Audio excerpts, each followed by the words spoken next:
Hello friends, welcome back my YouTube channel. आप देख रहे हैं वीपी चैनल। आज हम पढ़ेंगे रीजनिंग में कथन व पूर्व धारणाएँ। इसमें कुछ क्वेश्चनों को सोल्व करेंगे व उन्हें समझने का प्रयास करेंगे। इसमें देखेंगे कि कथन एवं पूर्ण धारणाएँ क्या होती है और उनको कैसे किया जाता है। देखिए फ्रेंड्स, क्वेश्चन को सोल्व करने से पहले इसके बारे में देख लेते हैं। यहाँ तो दिया गया है, अगर पूर्व धारणा या कथन, इसमें अगर पहला ऑप्शन अगर सही है तो पूर्व धारणा अंतर, तो इसमें क्या करेंगे, पहला से करेंगे क्योंकि पहला हमारा सही आंसर है। अगर इसमें दोनों सही है तो ये क्या करेंगे, दूसरा ऑप्शन 2 चूज़ करेंगे क्योंकि इसमें दोनों अंतर्निहित का अर्थ होता है कि ये सही है। और अगर अवधारणा फर्स्ट और सेकंड में से वह सेकंड अंतर्निहित है, मतलब दोनों सही है, तो तीसरा ऑप्शन पर राइट करेंगे। और अगर ना तो अवधारणा फर्स्ट व सेकंड अंतर्निहित है, मतलब दोनों अगर गलत है, तो चौथे ऑप्शन पर क्लिक करेंगे। इससे हम तो क्यों ये गलत होगा, दोनों ऑप्शन अगर गलत हुआ तो हम चौथे नंबर पर करेंगे। अब देखते हैं कोई क्वेश्चन इससे रिलेटिव हम क्वेश्चन सोल्व करके देखेंगे। ये दिया गया है, इसमें पहला क्वेश्चन, ग्रामीण क्षेत्रों में शराब पीने के कारण खाद्य विषारकता के मामले बढ़ रहे हैं। ये कथन दिया गया है और ये पूर्व धारणा दी गई है।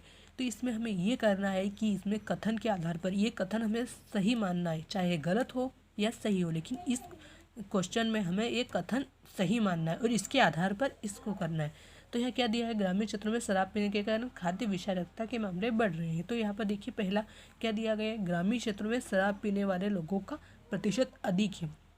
तो इसमें तो ये क्वेश्चन में पहले दिया ही नहीं गया है कि ग्रामीण क्षेत्रों में शराब पीने के कारण खाद्य विषारकता के मामले बढ़ रहे हैं। तो इसमें शराब का तो दिया नहीं कि गाँव में ज़्यादा शराब पीते हैं, क्योंकि इसमें अगर ऐसा दिया होता तो पहला ऑप्शन सही होता, लेकिन इसमें दिया गया ही नहीं है। तो दूसरा ऑप्शन देखते हैं, ग्रामीण क्षेत्रों में अनधिकृत नकली शराब की दुकानें बहुत हैं। अब ये भी तो इसमें नहीं दिया गया, लेकिन ये इससे रिलेटिव क्यों है, क्योंकि यहाँ पर देखेंगे कि ग्रामीण क्षेत्रों में अनधिकृत नकली शराब की दुकानें बहुत हैं। नकली शराब की दुकानें अधिक होने के कारण ही गाँव में ये दिया गया, गाँव में खाद्य विषाक्तता के मामले बढ़ रहे हैं। नकली शराब की दुकानों के कारण ही विषारकता बढ़ रही है। तो ये पहला हमारा क्या होगा, दूसरा सही होगा, पहला गलत होगा, तो दूसरी अवधारणा सही होगी। तो पहले हमने क्वेश्चन में क्या किया था, यहाँ पर देखिए ये दो पूर्व अवधारणा अंतरित है, तो इसमें क्या होगा, ये दो सही होगा हमारा। तो आंसर क्या होगा कि दो पूर्व अवधारणाएं सही है। तो इस तरह से अब हम एक बार और समझाते हैं, क्योंकि यहाँ पर अनाधिकृत नकली शराब, मतलब कोई नकली शराब की दुकान लगाता है तो उससे विषारकता के मामले बढ़ते हैं। तो यह दूसरा ऑप्शन सही होगा। अब देखते हैं अगला क्वेश्चन। देखिए यहाँ इस क्वेश्चन में धन ही किसी परिवार में सारी समस्याएं की जड़ है।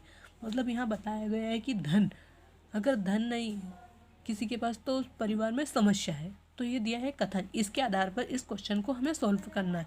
तो इसकी देखिए पूर्व धारणा, प्रत्येक समस्या किसी न किसी कारण से होती है। तो यहाँ पर क्या दिया गया, प्रत्येक समस्या किसी न किसी कारण से होती है। तो यहाँ पर क्या, पहले कथन में क्या दिया कि धन ही किसी परिवार में सारी समस्या की जड़ है। तो यहाँ पर तो धन का कुछ किया ही नहीं है, धन का यहाँ चैप्टर ही नहीं दिया गया है। तो यहाँ पर ये गलत होगा, क्योंकि प्रत्येक समस्या किसी न किसी कारण होती है। किसी न किसी कारण मतलब वो किसी दूसरे कारण से भी हो सकती है, यहाँ कारण दिया ही नहीं गया है और इसमें धन के बारे में ही बताया गया है, इसलिए ये पहला ऑप्शन गलत है। अब दूसरा देखिए, परिवार में हमेशा कुछ न कुछ समस्या होती है। हाँ, परिवार में कुछ समस्या होती है, इसमें तो सिर्फ धन का बताया गया है, परिवार में कुछ समस्या होती है, क्योंकि सभी समस्याएं धन से रिलेटिव तो नहीं हो सकती ना। तो इसलिए इसमें परिवार में हमेशा कुछ न कुछ समस्या होती है। तो दूसरा ऑप्शन भी गलत है।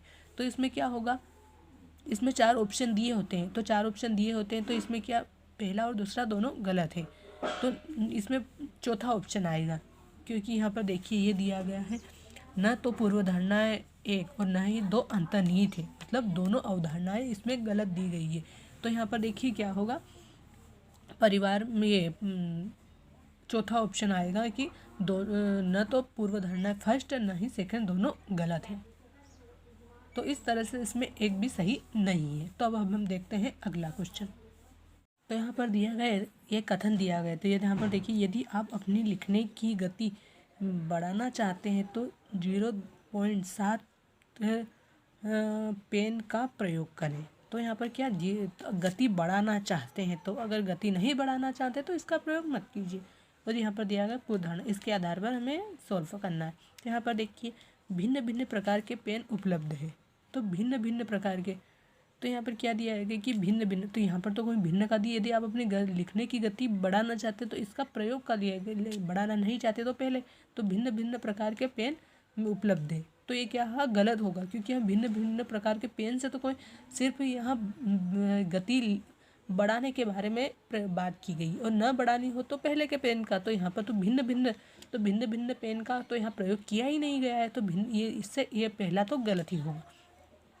जिस व्यक्ति को बताया जा रहा है कि वह समझता है कि 0.7 पेन क्या होता है, जिस व्यक्ति को बताया, तो मतलब हाँ, तो हम किसी को भी ये बोल ही रहे हैं ना, यदि आप अपनी लिखने की गति बढ़ाना चाहते तो हम किसी को बता ही रहे हैं ना कि तो हमें 0.7 पेन का प्रयोग करना चाहिए। तो यहाँ पर देखिए कि इसमें क्या बोला गया है कि जिस व्यक्ति को बताया जा रहा है कि वह समझता है कि 0.7 पेन क्या होता है, तो किसी व्यक्ति को ये समझाया जा रहा है कि ये पेन कैसा होता है, तो वो अपनी गति, लिखने की गति को बढ़ाना चाहता है तो 0.7 पेन का प्रयोग करेगा वो, तो ये दूसरा क्या होगा, सही होगा, क्योंकि यहाँ पर उस आदमी को हम बता रहे हैं कि 0.7 का पेन क्या होता है, तो हम उसको बता रहे हैं, तभी तो अपनी गति बढ़ाएगा तो उसका प्रयोग करेगा, तो ये क्वेश्चन क्या होगा, सही होगा। तो इसमें क्या आएगा, दूसरा, क्योंकि दूसरे में क्या दिया गया है, दूसरा ऑप्शन आएगा, कि दूसरे में दिया गया है कि ये दो, मतलब सेकंड का आंसर सही है, सेकंड पार्ट का क्वेश्चन सही है, इसमें ऑप्शन में सेकंड नंबर का सही है ये बताया जा रहा है। तो इस तरह आप इसको समझिए, क्योंकि पूर्व धारणा ये कथन और निष्कर्ष जैसी ही होती है, पर थोड़ा सा इसमें डिफरेंस है कथन और निष्कर्ष में। और यहाँ पर दिया गया, क्योंकि कथन में भी तो दिया गया है कथन व निष्कर्ष, कथन दिया गया, निष्कर्ष से फिर उसमें हम ये चित्र के आधार पर उसको सॉल्व करते हैं, लेकिन इसमें हम ये कथन, इसमें सिर्फ इसमें ये अगर एग्जाम में दिया हो तो आप यहाँ पर दिया गया तो इसको सिर्फ देख ले और इसको पढ़कर ही इसमें हम इसका आंसर दे सकते, ऐसे लिखने की ज़रूरत नहीं, क्योंकि लिखेंगे तो हमारा टाइम वैसे ही वेस्ट होगा, इतना टाइम हमारे पास वहाँ पर नहीं होता है। तो इसलिए हमें यहाँ पर इसको समझ ही लीजिए और इसको एग्जाम में सॉल्व कीजिए। अगर आप इन 4, 6, 8, 10 क्वेश्चनों को सॉल्व करें, इनको समझ लेंगे तो ये परीक्षा में आप आसानी से कर सकते हो, लेकिन आपको अपने घर पर तो इसका ये करना पड़ेगा, थोड़ी प्रिपरेशन करनी पड़ेगी, तभी आप एग्जाम में इनको अच्छी तरह से कर पाएंगे।